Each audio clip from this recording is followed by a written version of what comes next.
Hello bachcho, let's read the given question. Energy releasing process in which substrate is oxidized without an external electron acceptor is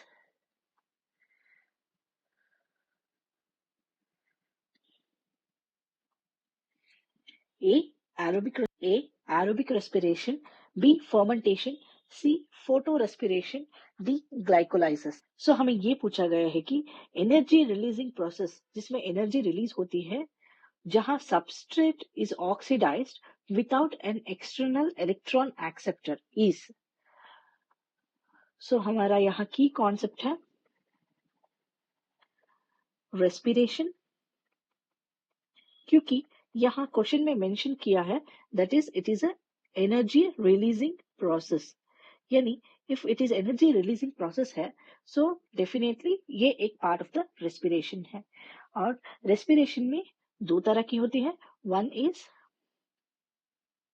aerobic and another one is anaerobic. So aerobic process में क्या होता है? Aerobic process where the respiration takes place in the presence of oxygen, where the respiration takes place absence of oxygen. So यहाँ ये question में दिया गया है कि substrate is oxidized without an external electron acceptor. So it is oxidized without an external electron acceptor. इसका मतलब है जब भी हमारा बॉडी में कोई मेटाबॉलिक प्रोसेस होता है like respiration, the O2 is an external, यहाँ ऑक्सीजन रोल प्ले करता है in giving electrons to the process.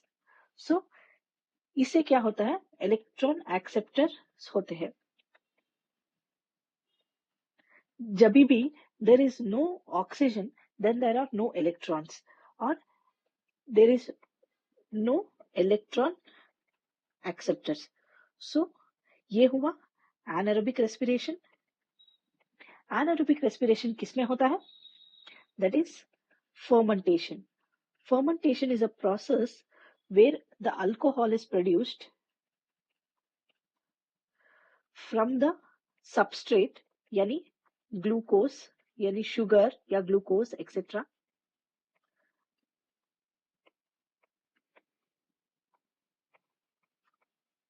जहां ये फर्मेंटेशन प्रोसेस वर्क करता है बाय एनारोबिक रेस्पिरेशन, जहां O2 नहीं होता है, यानी oxidized without an external electron acceptor.